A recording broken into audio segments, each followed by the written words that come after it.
And I would love if anybody on earth wants real CAS workers talking behind closed doors with parents. I have hours and hours and hours of recordings. And then just, you know, once in a while I listen to it myself because I'm like, is this humanly possible? Can they actually tell you that they cannot guarantee you that your kids are going to be safe? And they say, we know parents are upset with us, but we can't answer every call. We're very busy. We have too many children. We have to deal with a lot of families. So you need to make an appointment. Talk about your concern. We're going to have an appointment by ourselves, see if it's something we can address. We'll get back to it.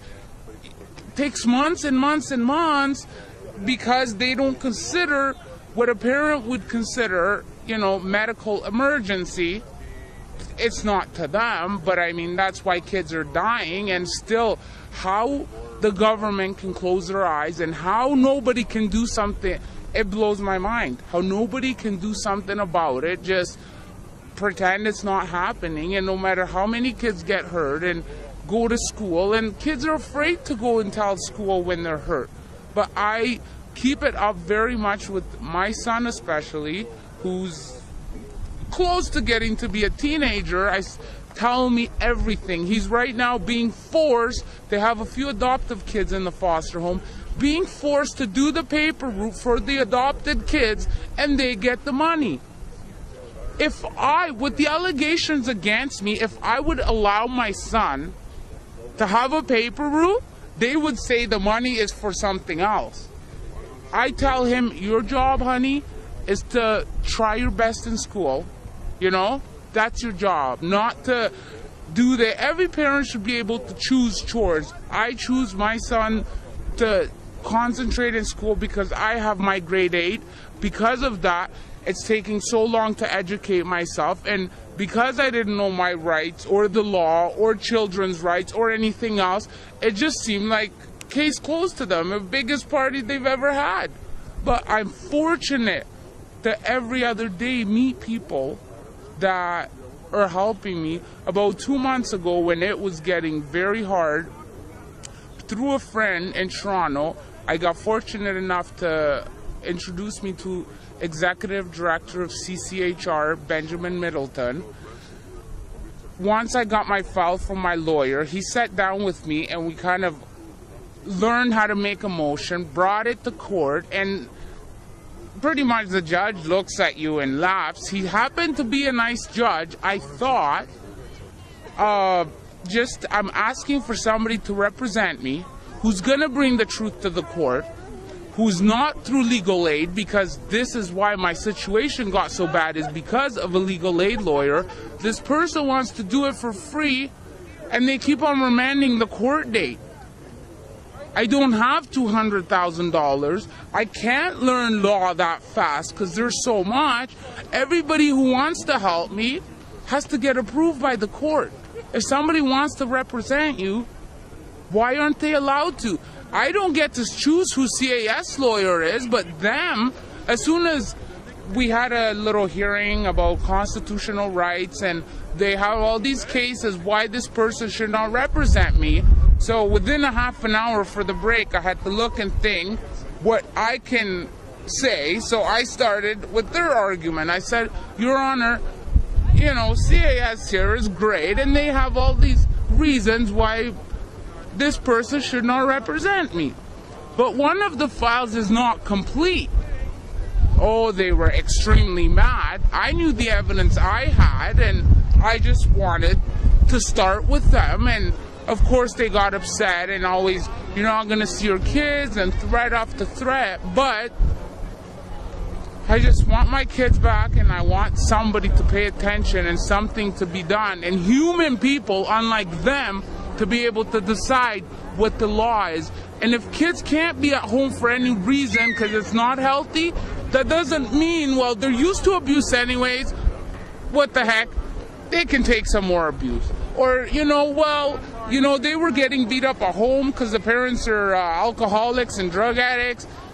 These parents are not going to make it as bad. Whether the parent is guilty or not, that should not have to do with the child's safety. Wherever a child is, the child should be safety.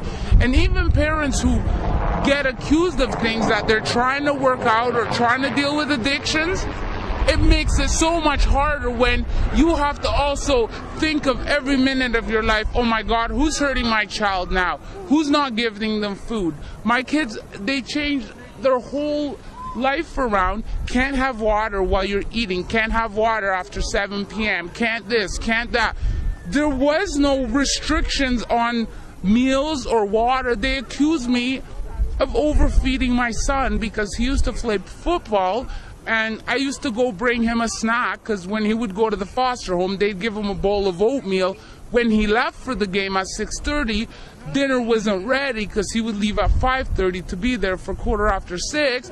So they want him to go without food, a bowl of oatmeal. I go there, I show up to bring him food, and they call me in for a meeting. I'm overfeeding my kids. I thought, but thought you take kids away because people don't feed them enough. Like, make up your mind. At least 10, 12 times, they sent my son there during the summer for a 2-hour game without even water. They made it so I'm not allowed to go there. They sent him without water. I talked to the coaches and everybody, and I said, can you give me that? Yeah, but we've already been warned by the league. We're not allowed. We'll get fired if we get involved. I said, but you see that damage is happening to kids. Why can't you call on them? Right? They call, and I had it out with telehealth because I said, how can you not help me make sure they will take my children to the doctor? And I've never, ever, ever used telehealth and the police when it wasn't an absolute for sure, because by doing that, just to think, they say parents do stuff to get them in trouble, you're risking your children's safety, because if you do that, then when it is serious, they won't take it serious. So I never made a call that when they say, you know, we think you went to drastic measures, that it wasn't important. I said, till I meet somebody who can look at my evidence, till I find out what I need to find and learn what I need to learn, all I want are for my kids to be alive. I will even deal with all the stress they have to go after. You know, they're going to be afraid of people. My little girl's going to be afraid of every stranger. They have the drivers that shouldn't be driving her, I feel, on very long distance drives. They just make every bad decision to make you lose it. And then you have a problem with it. You're the problem, and there is no way to talk to people that are not human. And in my book, they are not human. People who can live off of children being abused, people who have no problem with that, or, you know, it's my paycheck, at least I get to eat good, and, you know, we took a child away and put him somewhere else. That is not human people, and I wish there was a test that we can do to people, and if you're not human, you have to go. There's other planets for people like that, but Earth should not be a planet for non-human people. So, thank you. Thank you. Very articulate, yeah. Oh, yeah. This is what I do 24 hours a day, except for an hour and a half, 2